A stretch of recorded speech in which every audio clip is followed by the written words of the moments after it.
السلام علیکم، امید کرتی ہوں آپ سب خیریت سے ہوں گے۔ بچوں، ہمارے قومی شاعر ڈاکٹر علامہ محمد اقبال صرف ہندوستان کے ہی نہیں بلکہ عالم اسلام کے عظیم مفکر اور شاعر ہیں۔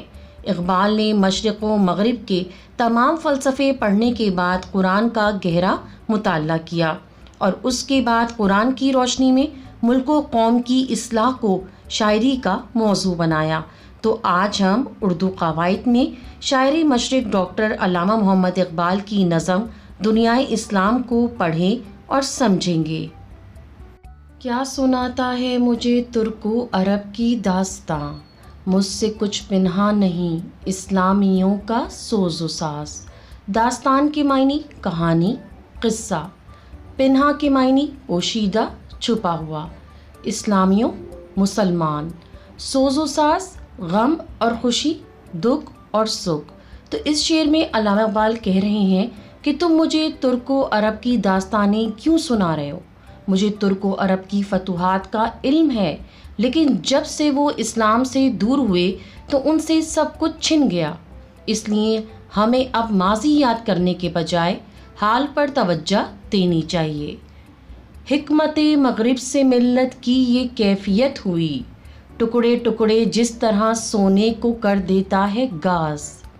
حکمت کے معنی عقل و دانش، ملت کے معنی قوم، کیفیت کے معنی حالت اور گاز کے معنی سونا گلانے والا کیمیکل۔ تو اس شعر میں علامہ اقبال کہتے ہیں کہ مغرب نے ایسی چال چلی کہ مسلمانوں کو بانٹ دیا اور آپس میں ان کی جنگ کروا دی، اور مغرب کی اس سازش سے پوری امت مسلمہ ٹکڑوں میں یوں بڑھ گئی کہ جیسے کہ گاز جو سونے کو ٹکڑوں میں بانٹ دیتا ہے۔ ہو گیا مانند آب ارزاں مسلماں کا لہو، مضطرب ہے تو کہ تیرا دل نہیں دانائے راز۔ مانند جیسا، طرح، آب ارزاں سستا پانی، لہو خون، مضطرب بے چین پریشان، دانائے راز راز کا جاننے والا۔ تو اس شعر میں شاعر کہتے ہیں کہ مسلمانوں کا لہو اب پانی کی طرح بہتا ہے اور ہم پریشان اس لیے ہیں کہ ہم اللہ کے پیغام کو نہیں سمجھ رہے، جس میں ہمیں اتحاد سے رہنے کی تلقین کی گئی ہے۔ ربط و ضبط ملت بیضا ہے مشرق کی نجات، ایشیا والے ہیں اس نقطے سے اب تک بے خبر۔ ربط و ضبط رشتہ تعلق، ملت بیضا مسلمان قوم، نجات رہائی چھٹکارا۔ تو اس شعر میں شاعر کہتے ہیں کہ مسلم امت کا اتحاد ہی مشرق کی نجات کا سبب بن سکتا ہے، لیکن ایشیا والے یعنی کہ تمام مسلمان اس بات سے اب تک بے خبر ہیں اور دشمن کی سازش کے تحت حصوں میں بڑھ چکے ہیں۔ ایک ہو مسلم حرم کی پاسبانی کے لیے، نیل کے ساحل سے لے کر تا بخاک کاشغر۔ حرم کے معنی ہے مکہ اور مدینہ، پاسبانی حفاظت نگرانی، نیل مصر کا دریا اور ساحل کے معنی ہے کنارہ، کاشغر چین کا شہر ہے۔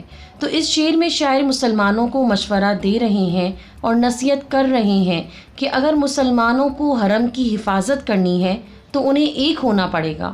نیل کے ساحل سے لے کر کاشغر تک اگر تمام مسلمانوں میں اتحاد نہیں ہوگا تو وہ دشمن کا مقابلہ نہیں کر سکیں گے۔ جو کرے گا امتیاز رنگ و خوں مٹ جائے گا، ترک خرگاہی ہو یا آرابی والا گوہر۔ امتیاز رنگ و خوں کا مطلب ہے رنگ و نسل کی بنیاد پر فرق کرنا۔ ترک خرگاہی شاہی خیمے والا ترک، آرابی عربوں کی بدو قوم، گوہر قیمتی موتی کو کہتے ہیں لیکن یہاں اعلیٰ خاندان مراد ہے۔ تو اس شعر میں شاعر کہتے ہیں کہ اگر مسلمان آپس میں رنگ و خون اور نسل کی بنیاد پر فرق کریں گے، ایک دوسرے پر خود کو فوقیت دیں گے تو وہ بہت جلد اس دنیا سے مٹ جائیں گے۔ شاعر کہتے ہیں کہ جو بھی ایسا کرے گا اس کا انجام بہت برا ہوگا، چاہے وہ ترک خرگاہی ہو یا عرب کا گوہر۔ نسل اگر مسلم کی مذہب پر مقدم ہو گئی، اڑ گیا دنیا سے تو مانند خاک رہ گزر۔ نسل کے معنی ہے قومیت، مقدم کے معنی ہے افضل، بڑھ کر۔ تو اس شعر میں شاعر مسلمانوں کو تاکید کر رہے ہیں کہ اگر مسلمان اسی طرح رنگ و نسل اور خون کی بنیاد پر بٹے رہے تو ہمارا کوئی رعب دشمن پر باقی نہیں رہے گا۔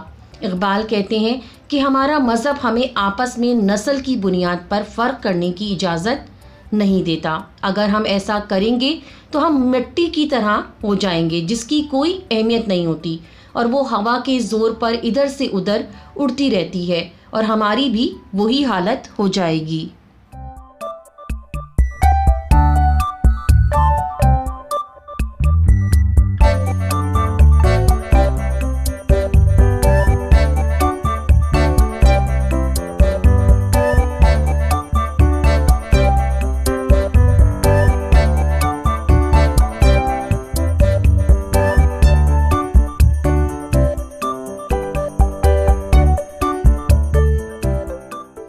علامہ اقبال اس نظم میں مسلمانوں کے عروج و زوال کی نشاندہی کرتے ہوئے کہتے ہیں کہ مجھے ترک و عرب کی داستانیں مت سناؤ، میں جانتا ہوں کہ قبل از اسلام عرب کس طرح کی حالات کا شکار تھا۔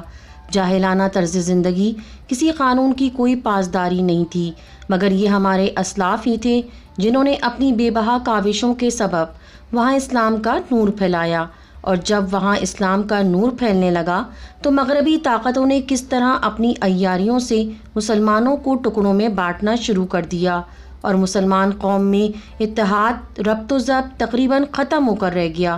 تب علامہ اقبال کہتے ہیں کہ مسلمانوں میں اس احساس کو اجاگر کرنا ضروری ہوا کہ مسلم قوم اگر ایک نہ ہوئی، اگر یکجا نہ ہوئی اور اپنوں نے آپس کی نا اتفاقیاں ختم نہ کیں تو وہ جلد مٹ کر رہ جائیں گے۔ مسلمانوں کو ایک ہونا پڑے گا، نیل سے لے کر کاشغر تک، اور یہی وہ وقت ہوگا کہ جب مغربی طاقتیں اپنا نام و نشان تک کھو بیٹھیں گی۔ علامہ اقبال اس بات کی نشاندہی کرتے ہیں کہ مسلمان جب بھی متحد ہوئے ہیں انہوں نے دنیا پر راج کیا ہے، اور جب بھی نفرتوں کا شکار ہوئے ہیں تباہی ان کا مقدر بنی ہے۔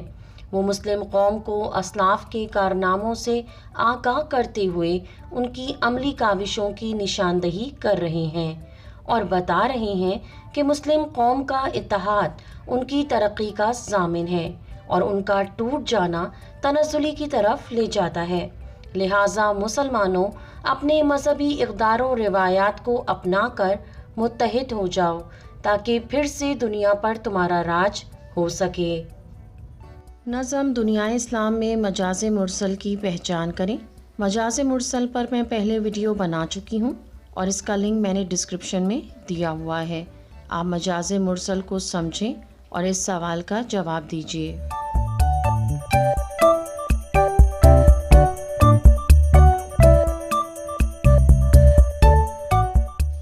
نظم دنیا اسلام میں قافیہ ہے، ردیف نہیں، کیا یہ بات درست ہے؟ میں قافیہ اور ردیف پر پہلے ویڈیو بنا چکی ہوں اور اس کا لنک میں نے ڈسکرپشن میں دیا ہوا ہے۔ آپ قافیہ اور ردیف کو سمجھیں اور اس سوال کا جواب تلاش کریں۔